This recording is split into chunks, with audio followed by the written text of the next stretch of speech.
Hello students, आज हम अपना टॉपिक स्टार्ट करेंगे जिसमें हम बात करेंगे फ्रिक्शनल फोर्स के बारे में। ठीक है, इसमें हमने क्या स्टडी कर रहे हैं, इस चैप्टर में हम स्टडी कर रहे हैं न्यूटन्स लॉज ऑफ मोशन। और लॉज ऑफ मोशन में हमारा एक पार्ट आता है जिसमें हमें फ्रिक्शनल फोर्स के बारे में स्टडी करना है। ठीक है, अब फ्रिक्शनल फोर्स का एग्जांपल आप लोगों ने पढ़ा है जब हम न्यूटन थर्ड लॉ की बात कर रहे हैं कि न्यूटन थर्ड लॉ में हमारा फ्रिक्शन आता है जब हम वॉकिंग वाला एग्जांपल लेते हैं। ठीक है, कि जब हम वॉक करते हैं तो every action has equal and opposite reaction, कि हम जैसे वॉक करते हैं तो हम क्या है, अर्थ को सरफेस पर जिस पर हम चल रहे हैं हम उसको पुश करते हैं और वो वापस से हमारा अपोजिट रिएक्शन देता है। ठीक है, तो उसमें हम क्या है, अपना फ्रिक्शनल फोर्स यूज करते हैं। ठीक है, अगर फ्रिक्शनल फोर्स नहीं होगा तो हम चल ही नहीं पाएंगे। ठीक है, तो फ्रिक्शनल फोर्स हमारे लिए बहुत जरूरी है। तो हम क्या करते हैं, आज हम फ्रिक्शनल फोर्स के बारे में स्टडी करेंगे। ठीक है, आज हम क्या स्टडी करेंगे, फ्रिक्शन के बारे में। फाइन, तो जो फ्रिक्शन होता है ये कैसा फोर्स होता है ये आपको पता है। जो आपका फ्रिक्शनल फोर्स है ये आपका हमेशा अपोजिंग फोर्स होता है, क्योंकि आपका क्या है, जैसे आप वॉक करते हैं तो आप उसको अपोज करते हैं। ठीक है, जब whenever you walk or tends to walk or it tends to move something, तो क्या होता है, आपका एक अपोजिंग फोर्स लगता है। तो ये जो फ्रिक्शनल फोर्स है ये आपका कैसा फोर्स है, आपका अपोजिंग फोर्स है। ठीक है, कैसा फोर्स है, आपका अपोजिंग फोर्स है। ठीक है, तो जब आप कोई भी ऑब्जेक्ट को मूव करते हैं और that object tends to move an any object, तो क्या है, दूसरी जो हमारा एक्शन में फोर्स आता है उस एक्टिंग फोर्स को हम बोलते हैं क्या, फ्रिक्शनल फोर्स। ठीक है, उसके बाद अगर हम इसके डायरेक्शन की बात करें तो इसका डायरेक्शन क्या है, अपोजिट होता है to the motion of the object. अगर आपकी ऑब्जेक्ट जो है फॉरवर्ड मूव कर रही है तो जो फ्रिक्शनल फोर्स होगा वो कहाँ लगेगा, आपका बैकवर्ड डायरेक्शन में लगेगा। ठीक है, तो इसका डायरेक्शन क्या होता है, आपका opposite to the motion, opposite to the motion of the body.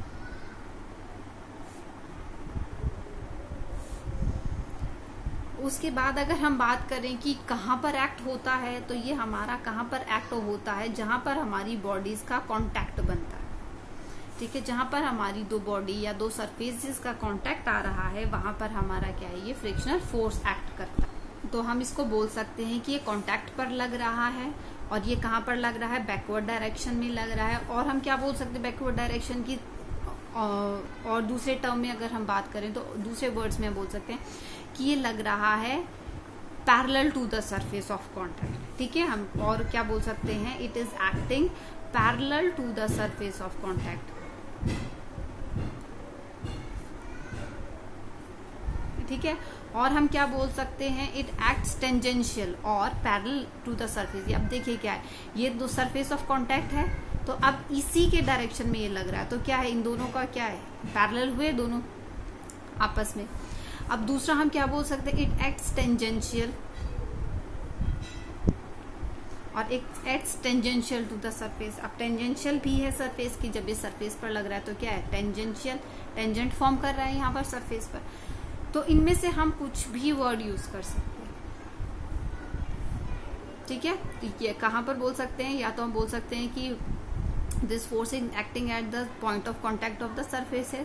हम बोल सकते हैं this force act parallel to the surface of contact. ठीक है, या हम बोल सकते हैं it acts tangential to the surface of the contact. ठीक है, और क्या करता है, अगर हम बात करें तो ये ओपोज करता है किसको, रिलेटिव मोशन को। अपोजिंग फोर्स है लेकिन किसको अपोज कर रहा है, it opposes the relative motion.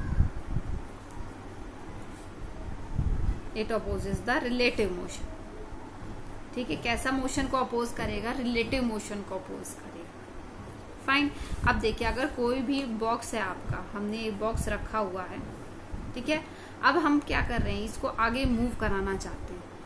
ठीक है, तो अब देखिए आप यहाँ से फोर्स लगा रहे हैं, हमें इस डायरेक्शन में इसको मूव कराना है, तो यहाँ से आपका फोर्स लगेगा। तो अब आपको पता है कि अगर ये मूव करता है या नहीं करता है, दोनों कंडीशन में हमारे क्या फ्रिक्शनल फोर्स एक्ट करता है। ठीक है, हमें फोर्स क्यों लगाना पड़ता है इसको मूव कराने के लिए, क्योंकि हमें फ्रिक्शनल फोर्स को अपोज करना है। अगर हमारा एक्टिंग फोर्स जो है वो फ्रिक्शनल फोर्स को अपोज कर जाता है, अगर हमारा एक्टिंग फोर्स जो है वो फ्रिक्शनल फोर्स को ओवरकम कर जाता है, तो हमारा जो ऑब्जेक्ट है वो मूव करना स्टार्ट कर देती है। जब तक हमारा एक्टिंग फोर्स फ्रिक्शनल फोर्स को अपोज नहीं कर पाता या ओवरकम नहीं कर पाता, अपोज तो हमेशा करता है, सॉरी, ओवरकम नहीं कर पाता, तो उस कंडीशन में आपकी जो ऑब्जेक्ट है वो मूव नहीं करेगी। ठीक है, तो इसके बेसिस पर आपको जो स्टडी करना है वो है आपके कुछ टाइप्स ऑफ फोर्सेस। ठीक है, अब देखिए अगर हम इसके ओरिजिन की बात करें तो ये हमारे क्या है, ओरिजिन के अगर हम बात करें तो सपोज ये आपके दो सरफेसेस हैं। ठीक है, इर्रेगुलर सरफेसेस हैं, क्योंकि देखिए अगर हम इनकी एटॉमिक लेवल पर बात करते हैं, ठीक है, हम क्या है एटॉमिक या मॉलिक्यूलर लेवल पर बात करते हैं, तो हमारा फ्रिक्शनल फोर्स वहां पर एक्ट करता है। हम चाहे अपने सरफेस को कितना भी स्मूथ बना ले, लेकिन अगर हम मॉलिक्यूलर लेवल पर जाकर देखते हैं तो हमारा सरफेस जो है वो इतना स्मूथ नहीं हो पाता। ठीक है, हमारा फ्रिक्शनल फोर्स रहेगा ही रहेगा। तो फ्रिक्शनल फोर्स जो होता है वो हमारा एग्जैक्ट पॉइंट ऑफ कांटेक्ट पर एक्ट करता है। सपोज ये हमारी इरेगुलरिटीज हैं, तो ये जो पॉइंट ऑफ कांटेक्ट आते हैं हमारे इरेगुलरिटीज में, वहां पर ये हमारा क्या फ्रिक्शनल फोर्स एक्ट करता है। At these point of contact this frictional force act. ठीक है, तो ये हमें कब विजिबल होता है, जब हम इसको पावरफुल माइक्रोस्कोप से देखते हैं। हाँ, क्योंकि हम एटॉमिक लेवल की बात कर रहे हैं। ठीक है, हमें अपने नेकेड आईज से ये विजिबल नहीं होगा। ठीक है, तो अगर हम इसके ओरिजिन की बात करें तो ओरिजिन हमारा कहाँ है, इसका एटॉमिक लेवल पर या मॉलिक्यूलर लेवल पर। तो ये हमारा क्या है, उस लेवल का फोर्स है। ठीक है, उसके बाद अगर हम बात करते हैं, देखो इसके कंपोनेंट्स की बात हम करेंगे एक एग्जांपल के साथ। ठीक है, कंपोनेंट्स की बात हम एक एग्जांपल के साथ करेंगे। तो हम इसको कंपोनेंट्स में ब्रेक करेंगे तो एग्जांपल के थ्रू आपको क्लियर हो जाएगा, क्योंकि कंपोनेंट्स में ब्रेक करना आपको आता है। हमने इससे पहले भी इससे रिलेटेड काफी क्वेश्चंस किए हैं। फाइन, अब देखिए अगर हम इसके टाइप्स की बात करते हैं तो हमारा आता है एक स्टैटिक, ठीक है, दूसरा आता है लिमिटिंग और काइनेटिक। ठीक है, जो लिमिटिंग है वो एक केस है, आप बोल सकते हैं। ठीक है, तो हम पहले बात करते हैं स्टैटिक की। अगर हम स्टैटिक की बात करें तो देखिए अगर आपके पास कोई भी एक बॉक्स है और आप उस बॉक्स को पुश करना चाह रहे हैं, ठीक है, एक बॉक्स है, आप उस बॉक्स को पुश करना चाह रहे हैं, तो ये बॉक्स मूव नहीं करेगा। कब तक मूव नहीं करेगा, जब तक हमारा फ्रिक्शनल फोर्स ओवरकम नहीं कर जाता। तो जब आपका ऑब्जेक्ट जो है वो मूव नहीं कर रहा है और जो बैलेंस्ड, जो आपका अप्लाइड फोर्स है वो बैलेंस्ड हो रहा है, ठीक है, जो आपका अप्लाइड फोर्स है दैट इज बैलेंस्ड, तो उसको हम बोलते हैं क्या, स्टैटिक फ्रिक्शन। क्या बोलते हैं हम उसको, स्टैटिक फ्रिक्शन, कि आप जो फोर्स अप्लाई कर रहे हैं लेकिन आपकी जो मूवमेंट है ऑब्जेक्ट की वो नहीं हो पा रही है, तो उसे हम क्या बोलते हैं, आपका स्टैटिक फ्रिक्शन। और जब तक आपकी बॉडी मूव नहीं करती है तब तक क्या बोलेंगे हम, कि जो हमारा अप्लाइड फोर्स है वो फ्रिक्शनल फोर्स के उससे बैलेंस होता जा रहा है, कि क्योंकि जो हमारा अप्लाइड फोर्स है वो फ्रिक्शनल फोर्स के बराबर नहीं पहुंच रहा है। जब वो उसके बराबर पहुंच जाएगा तो हमारा क्या है, बॉडी जो है या जो ऑब्जेक्ट है वो मूव करना स्टार्ट कर देगी। ठीक है, तो जैसे जैसे हम अपना फोर्स इंक्रीज करेंगे, ठीक है, जैसे जैसे हमारा अप्लाइड फोर्स इंक्रीज होगा तो हमारा क्या है, स्टैटिक फोर्स भी इंक्रीज होगा। ठीक है, क्या है, static friction, sorry, static friction जो है, स्टैटिक फोर्स जो है वो हमारा इंक्रीज होगा। फाइन, तो जो स्टैटिक फ्रिक्शनल फोर्स है वो भी आपका इंक्रीज होता जाएगा, लेकिन एक लेवल तक इंक्रीज होगा। फाइन, उसके बाद क्या होगा, अगर आपका इस लेवल से ज्यादा फोर्स लगाएंगे तो आपका ऑब्जेक्ट जो है वो मूव करना स्टार्ट कर देगा, और जब आपका ऑब्जेक्ट मोशन में आ जाएगा तो हमारा क्या होता है, वो आ जाता है आपका काइनेटिक फ्रिक्शन। कौन सा आ जाता है, वो आपका काइनेटिक फ्रिक्शन आ जाता है when your body starts moving. ठीक है, तो जो आपका स्टैटिक फोर्स है आप लगा रहे हैं, अप्लाइड फोर्स है, और जो स्टैटिक फ्रिक्शनल फोर्स है वो उसको अपोज कर रहा है, क्योंकि आपको पता है कि जिस डायरेक्शन में अगर आप फोर्स लगा रहे हैं, आप इस डायरेक्शन में फोर्स लगा रहे हैं, तो जो स्टैटिक फ्रिक्शनल फोर्स है वो अपोजिट डायरेक्शन में लगेगा। ठीक है, तो हम स्मॉल एफ नोटेशन यूज करते हैं फॉर फ्रिक्शनल फोर्स। स्टैटिक है तो हम क्या है, सबस्क्रिप्ट में एस यूज करेंगे, और काइनेटिक है तो हम सबस्क्रिप्ट में के यूज करेंगे। तो ये आपका जो स्मॉल एफ है that is use to represent your frictional force. ठीक है, ये नोटेशन हम यूज करेंगे। अब देखिए, जैसे ही आपने इस बॉडी पर फोर्स लगाते जा रहे हो, आप लगाते जा रहे हो, एक पॉइंट आएगा ये ऑब्जेक्ट जो है मूव करना स्टार्ट कर देगी। ठीक है। तो इनिशियली जब जिस पॉइंट पर उस स्टैटिक वैल्यू की जो मैक्सिमम वैल्यू होगी, क्योंकि देखिए अभी तक जब तक आपकी ऑब्जेक्ट मूव नहीं कर रही है तो आप क्या है, कौन सा फोर्स हम बोल रहे हैं, उसको स्टैटिक फ्रिक्शनल फोर्स बोल रहे हैं, ठीक है। तो जो स्टैटिक फ्रिक्शन है आपका बॉडी का, उसकी जब मैक्सिमम वैल्यू जैसे ही अचीव हो जाएगी तो आपकी ऑब्जेक्ट जो है वो स्टार्ट कर देगी मूव करना, ठीक है। तो जो आपकी मैक्सिमम वैल्यू होगी उसको हम बोलते हैं क्या, लिमिटिंग वैल्यू, ठीक है। क्या बोलते हैं हम उसको, लिमिटिंग फ्रिक्शनल वैल्यू। तो जैसे बस एक मैक्सिमम वैल्यू है जिसको हम बोलते हैं लिमिटिंग, ठीक है। तो मैक्सिमम वैल्यू लिमिटिंग फ्रिक्शन की अगर हम बात करें तो ये क्या है, maximum value of static friction, ठीक है। स्टैटिक फ्रिक्शन की मैक्सिमम वैल्यू है जब आपकी बॉडी जस्ट मूव करेगी, when your body just start to move, बिल्कुल तभी की बात करेगी हम उस छोटे से इंटरवल की, ठीक है। It is the maximum value of static friction when body just move और जस्ट स्टार्ट मूविंग। हम जस्ट बिल्कुल जैसे ही बॉडी स्टार्ट करें वो एक पॉइंट आएगा जब आपकी मैक्सिमम वैल्यू अचीव हो जाएगी। उसके बाद क्या है, आपकी जो वैल्यू है काइनेटिक उसके बाद जो रोल में आएगा वो आपका आएगा क्या, काइनेटिक फ्रिक्शन रोल में आ जाएगा। कौन सा फ्रिक्शन फोर्स रोल में आ जाएगा, काइनेटिक फ्रिक्शनल फोर्स आपका रोल में आ जाएगा, ठीक है। अब काइनेटिक फ्रिक्शन को हम डायनामिक फ्रिक्शन भी बोलते हैं, काइनेटिक फ्रिक्शन को हम डायनामिक फ्रिक्शन भी बोलते हैं, ठीक है। Fk is also known as dynamic friction, ठीक है। K is for kinetic, kinetic friction is also known as your dynamic friction, ठीक है। अभी क्या है, जब आपका काइनेटिक फ्रिक्शन रोल में आ गया तो आपकी जो ऑब्जेक्ट है वो स्टेडीली मूव करेगी, ठीक है। तो क्या है, वो स्टेडी मोशन में आ जाएगी आपकी काइनेटिक फ्रिक्शन की। और जो काइनेटिक फ्रिक्शन की वैल्यू होती है ये कांस्टेंट होती है, value of kinetic friction is constant, ठीक है। Value of kinetic friction is constant. अब देखिए एक बात आपने एक्सपेरिमेंटली ऑब्जर्व की होगी, जब आप किसी भी ऑब्जेक्ट को मूव करना स्टार्ट कराते हैं, पुश करते हैं, तो इनिशियली आपको क्या है, थोड़ा जोर ज्यादा लगाना पड़ता है। जैसे ही वो ऑब्जेक्ट एक बार मूव करना स्टार्ट कर देती है तो आपका जो फोर्स है थोड़ा सा कम हो जाता है। मतलब आप अगर फोर्स लगा रहे हैं, जब तक आपकी बॉडी मूव करना स्टार्ट नहीं करती है तो आपको फोर्स जो है वो थोड़ा ज्यादा लगाना पड़ता है, ठीक है। आप इसको प्रैक्टिकली ऑब्जर्व करके देखना, ठीक है।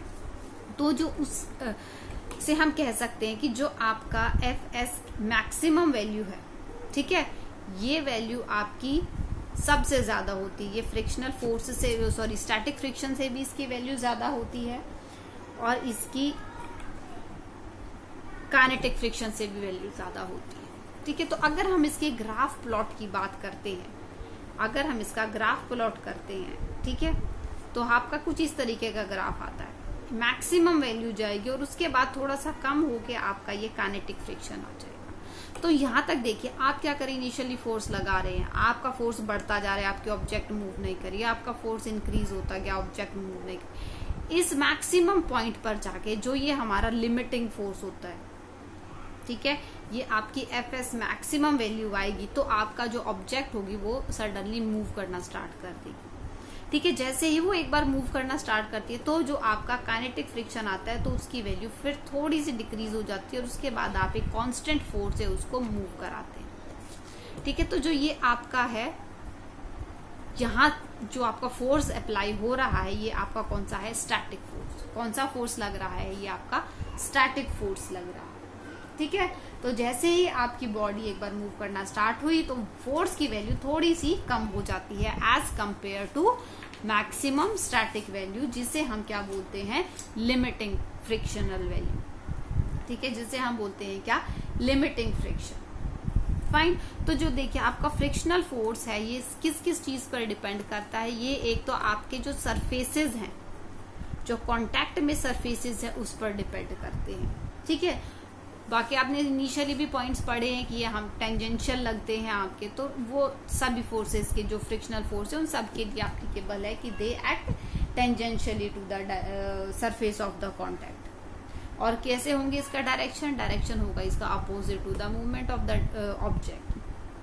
ठीक है, तो ये आपका इंट्रोडक्शन है किसके लिए, फ्रिक्शन के लिए। ठीक है, अब देखिए आप लोगों ने देखा कि जैसे हम फोर्स अप्लाई करते जा रहे हैं स्टैटिक की वैल्यू इंक्रीज होती जा रही है जब तक कि आपकी बॉडी मूव करना नहीं स्टार्ट करती। तो इस पॉइंट से हम ये कंक्लूड कर सकते हैं कि जो आपका स्टैटिक फ्रिक्शन है, जो आपका स्टैटिक फ्रिक्शनल फोर्स है, दैट इज योर किस टाइप का फोर्स है, ये एडजस्टिंग फोर्स है, सेल्फ एडजस्टिंग फोर्स। क्योंकि देखिए अपने आप जैसे आप फोर्स इंक्रीज कर रहे हैं तो ये अपनी वैल्यू इंक्रीज करता जा रहा है। जैसे जैसे आपका अप्लाइड फोर्स इंक्रीज हो रहा है तो स्टैटिक फोर्स भी अपनी फ्रिक्शन फोर्स जो है वो भी अपनी वैल्यू जो है वो इंक्रीज करता जा रहा है। ठीक है, तो हम क्या है, स्टैटिक फ्रिक्शन को हम एक नाम से और बोलते हैं self adjusting friction. Self adjusting, ये अपने आप को क्या कर रहा है, एडजस्ट करता जा रहा है जैसे जैसे आपका अप्लाइड फोर्स जो है वो इंक्रीज करता जा रहा है। ठीक है, तो अगर आपसे पूछा जाए which of the following force is self adjusting force, तो आप बोल सकते हैं static frictional force is the self adjusting force. ठीक है, उसके बाद देखिए अगर हम simple second law of motion की बात करें, force equals to mass into acceleration. ठीक है, अब देखिए आप अगर इस बॉडी पर अप्लाइड फोर्स इस डायरेक्शन में है, ठीक है, फ्रिक्शनल फोर्स आपका इधर लगेगा एफ के, क्योंकि आपकी अगर बॉडी मूव कर रही है तो काइनेटिक फ्रिक्शन ही है जो आपका रोल में आता है। इसकी जो बॉडी है उसका मास होगा mg और सरफेस से लगेगा नॉर्मल रिएक्शन n। ठीक है, सरफेस से लगेगा नॉर्मल रिएक्शन n, क्योंकि अगर आपकी बॉडी हवा में है तो क्या होगा, फ्रिक्शन की तो बात ही नहीं आएगी। ठीक है, तो अब यहाँ पर क्या है, जब सरफेस है तो सरफेस नॉर्मल रिएक्शन लगाएगा कहाँ, इस बॉडी पर, तो ये नॉर्मल रिएक्शन होगा, ये फ्रिक्शनल फोर्स होगा, ये आपका अप्लाइड फोर्स होगा और ये आपका क्या है mg, वेट की वजह से जो फोर्स लगी। ठीक है, अब देखिए अगर आपकी बॉडी मूव कर रही है that means acceleration is there, acceleration produce हो रही है a, तो इसका मतलब आपकी बॉडी मूव कर रही है, और जब बॉडी मूव कर रही है तो ये f, अगर एक्सेलरेशन इस डायरेक्शन में तो f is greater than f के। ठीक है, अगर एक्सेलरेशन है बॉडी की तो f is greater than f के। ठीक है, तो अब देखिए अगर हम सेकेंड लॉ से इक्वेशन बनाते हैं F माइनस एफ की, force equals to mass into acceleration ma हो जाएगा। क्योंकि हम देखो इसको इस कंपोनेंट की तो बात ही नहीं करेंगे, क्योंकि हमारी जो मोशन है वो क्या है, हॉरिजॉन्टल डायरेक्शन में, वर्टिकल में नहीं है, तो हम वर्टिकल को तो देखेंगे ही नहीं जो आपके फोर्स एक्ट कर रहे हैं वर्टिकली। तो अगर हम यहाँ से एक्सेलरेशन की वैल्यू निकालना चाहे तो हमारे पास क्या हो जाएगी,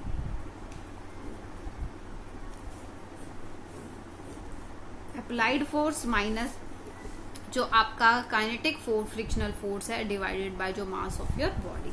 तो यहां से हम क्या निकाल सकते हैं, acceleration of the body we can calculate. ठीक है, तो अब देखिए जो आपका लॉ अगर हम बात करें या काइनेटिक फ्रिक्शन की बात करें तो काइनेटिक फ्रिक्शन जो है that is directly proportional to the normal reaction.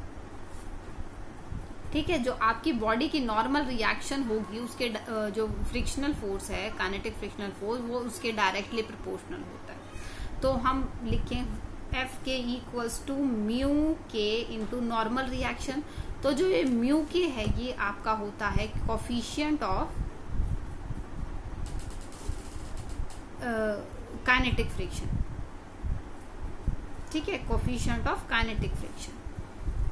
Fine, तो ये आपका फॉर्मूला हमारा बहुत यूज होगा, इम्पॉर्टेंट है कि जो आपका फ्रिक्शन है that is directly proportional to the normal reaction. ठीक है, क्या है ये, इसकी value it is directly proportional to the normal reaction. This is very important point. ठीक है, तो अगर हम यहां से इस कोफिशिएंट की वैल्यू निकालें तो क्या हो जाएगा आपके पास,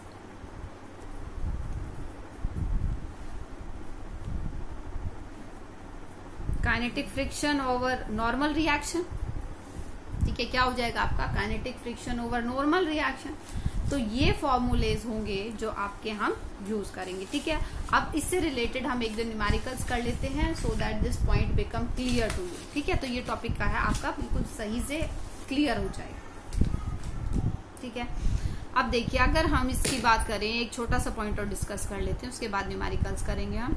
अब देखिए हमने देखा था कि जो हमारा लिमिटिंग फ्रिक्शन था उसकी वैल्यू हमारी स्टैटिक फ्रिक्शन से भी ज्यादा थी और आपकी काइनेटिक फ्रिक्शन से भी ज्यादा थी। लेकिन हम काइनेटिक और स्टैटिक की ही बात करते हैं, तो उस कंडीशन में क्या होगा। आप देखिए जो आपका स्टैटिक फ्रिक्शन है that is always smaller than your kinetic friction. Reason आपको पता होगा, क्योंकि देखिए आप फोर्स अप्लाई करते जा रहे हैं, आपका स्टैटिक फ्रिक्शन जो है वो इंक्रीज करता जा रहा है, सेल्फ एडजस्ट होता जा रहा है, ठीक है। लेकिन जैसे ही एक लिमिट आती है, जब आपकी ऑब्जेक्ट मूव करना स्टार्ट कर देती है, तो वो क्या होता है, आपका काइनेटिक फ्रिक्शन हो जाता है, ठीक है। तो अब उस कंडीशन में क्या होता है कि आपका जो फोर्स की वैल्यू है, ऑब्वियसली कि आपने फोर्स की वैल्यू इंक्रीज करते गए हैं, है ना, आपकी फोर्स की वैल्यू जो है वो इंक्रीज होती गई है, तब वो जाके ऑब्जेक्ट मूव करना स्टार्ट हुई है। तो इसका मतलब आपने स्टैटिक फ्रिक्शन को ओवरकम कर दिया है, ठीक है। स्टैटिक फ्रिक्शन को ओवरकम कर दिया है, तो वो हमारा क्या है, उससे हम ये बताते हैं कि जो आपका काइनेटिक फ्रिक्शन है उसकी वैल्यू हमारी से ज्यादा होती है, ठीक है। तो अब देखिए अगर हम काइनेटिक फ्रिक्शन की हमने ये निकाली है म्यू के एन, ऐसे अगर हम स्टैटिक की बात करते हैं तो स्टैटिक में क्या हो जाएगा, म्यू एस एन, क्योंकि वहां पे भी आपका कोफिशिएंट ऑफ स्टैटिक फ्रिक्शन हो जाएगा। अगर हम स्टैटिक फ्रिक्शन की बात करें तो हमारे पास क्या आ जाएगा, म्यू एस एन, ये वैल्यू आ जाएगी। तो अगर हम यहाँ से देखें कि स्टैटिक फ्रिक्शन जो है वो कम है, तो इसका मतलब mu S N is less than mu K N. अब नॉर्मल रिएक्शन किसी भी एक बॉडी के लिए सेम है, ठीक है। तो आप क्या बोल सकते हैं कि जो कोफिशिएंट ऑफ फ्रिक्शन है वो भी स्टैटिक का जो है वो कम है as compare to your kinetic, ठीक है। तो हम क्या बोल सकते हैं कि जो आपका फ्रिक्शनल फोर्स है kinetic that is greater than your static frictional force, और जो आपका कोफिशिएंट है काइनेटिक फ्रिक्शन का that is also greater than your the coefficient of your static frictional force, ठीक है। आई होप ये सारी चीजें आप लोगों को क्लियर हो गई होंगी, ठीक है। अभी हम एक न्यूमेरिकल करते हैं, further numericals we will discuss in another next lecture, ठीक है। अभी हम एक न्यूमेरिकल डिस्कस कर लेते हैं, ठीक है। अब देखो इसमें क्या बोला गया है, इस न्यूमेरिकल में देखो बोला गया है कि आपका एक बॉक्स है, ठीक है। क्वेश्चन में बोला गया है एक बॉक्स, ठीक है, इसका वेट है, मास है आपका 2 kg मास है इस बॉक्स का, फाइन। आप इस पर फोर्स लगा रहे हैं F, ठीक है। इसकी वैल्यू है 2.5 न्यूटन, मतलब आपने एक 2 kg के बॉक्स पर 2.5 न्यूटन का फोर्स अप्लाई किया है, ठीक है। Coefficient of static friction mu S आपको गिवन है 0.4, ठीक है। कोफिशिएंट की वैल्यू क्या गिवन है आपको 0.4, ठीक है। जी की वैल्यू हम ले लेते हैं 10 मीटर पर सेकेंड, ठीक है। तो what you have to calculate, you have to calculate the force of friction between box and the floor, ठीक है। Force of friction between box and the floor, fine. तो अब देखिए अगर हम इसके नॉर्मल रिएक्शन की बात करते हैं, ठीक है, ये अब देखो नॉर्मल रिएक्शन हमें यहाँ पर कैलकुलेट करना ही नहीं पड़ेगा, क्योंकि इससे सिंपल फोर्स ऑफ फ्रिक्शन पूछा है। तो force of friction F S की अगर हम बात करें तो हमने पढ़ा था it is directly proportional to the normal reaction. तो नॉर्मल रिएक्शन हम यहाँ पे निकालेंगे, तो नॉर्मल रिएक्शन देखो हम निकालेंगे, तो यहाँ पर आपका क्या है mg, और ये आपका क्या है नॉर्मल रिएक्शन होगा, ठीक है। क्या होगा, नॉर्मल रिएक्शन होगा। अब देखो अब आपकी बॉडी जो है मूव नहीं कर रही है, ठीक है, आपकी बॉडी मूव नहीं कर रही है, तो नॉर्मल रिएक्शन क्या हो जाएगा, n इक्वल्स टू mg हो जाएगा, ठीक है, n इक्वल्स टू mg हो जाएगा। अब n इक्वल्स टू mg है तो नॉर्मल रिएक्शन क्या होगा, 2 × 10, g की वैल्यू हमने 10 ली है तो कितने आ जाएगा, 20 न्यूटन का फोर्स आ जाएगा। तो नॉर्मल रिएक्शन हमारी कितनी आ गई है, 20 न्यूटन आ गई, ठीक है। तो अगर हम देखो इसका फॉर्मूला लगाते हैं, तो अगर हम स्टैटिक फ्रिक्शन की वैल्यू निकालते हैं तो क्या आ जाएगी आपकी, कोफिशिएंट क्या है 0.4, और नॉर्मल रिएक्शन कितनी आई है, तो हमारा क्या है स्टैटिक फ्रिक्शन 8 न्यूटन, ठीक है। क्या वैल्यू आई है आपकी 8 न्यूटन वैल्यू आई है। फाइन। तो इसका मतलब क्या है, आपको मैक्सिमम, ये वैल्यू क्या आ रही है आपकी मैक्सिमम, स्टैटिक फ्रिक्शन की मैक्सिमम वैल्यू। फाइन। अब देखो अगर हम बात करें कि स्टैटिक फ्रिक्शन, इससे देखो एक चीज क्लियर होगी आपको। अब स्टैटिक फ्रिक्शन इधर लगेगा अपोजिट डायरेक्शन में 8 न्यूटन, आपने फोर्स लगा है 2.5 न्यूटन। तो अब देखो जो आप अभी तक स्टडी करते आ रहे हैं कि फोर्स इधर लग रहा है, फोर्स उधर लग रहा है, तो जिस डायरेक्शन में फोर्स ज्यादा होगा बॉडी उस डायरेक्शन में मूव करेगी। अब देखिए यहाँ पर स्टैटिक फ्रिक्शन किधर है, इधर है, और इसका 8 न्यूटन है, और आपका अप्लाइड फोर्स क्या है, आपका 2.5 न्यूटन है। तो इसका मतलब ये नहीं है कि आपकी जो बॉडी है वो बैकवर्ड डायरेक्शन में मूव करने लग जाएगी, नहीं, आपको इससे ज्यादा फोर्स लगाना पड़ेगा। ये आपका क्या आया है, लिमिटिंग फ्रिक्शनल फोर्स की वैल्यू आई है। क्या वैल्यू आई है आपकी, लिमिटिंग फ्रिक्शनल फोर्स की वैल्यू आई है। ये किसकी वैल्यू आई है, एफएस मैक्सिमम वैल्यू आएगी आपकी। हो इतनी वैल्यू तो लगानी पड़ेगी, उसके बाद आपकी जो ऑब्जेक्ट है वो जाकर मूव करना स्टार्ट हो। ठीक है, तो ये चीज एक इम्पॉर्टेंट थी जो मैंने आपको बताई है इस न्यूमेरिकल के थ्रू, कि अगर आपका जो म्यू एफ एस है उसकी वैल्यू आपकी अप्लाइड से ज्यादा आती है, तो इसका मतलब है आपकी बॉडी जो प्लेस्ड है या जो आपकी ऑब्जेक्ट है वो मूव नहीं करेगी, that will remain at stationary position और एट रेस्ट पोजीशन। ठीक है, जब तक कि एफ एस मैक्सिमम से वैल्यू अप्लाइड फोर्स की ज्यादा नहीं हो जाती। ठीक है, तो ये आज का टॉपिक था बेटा। इससे रिलेटेड 1-2 न्यूमेरिकल्स और करेंगे 1-2 कंसेप्ट के लिए, और उससे नेक्स्ट में हमारा फ्रिक्शनल फोर्स वाला टॉपिक कंप्लीट हो जाएगा। तो thanks all, that's all for today. Thank you students.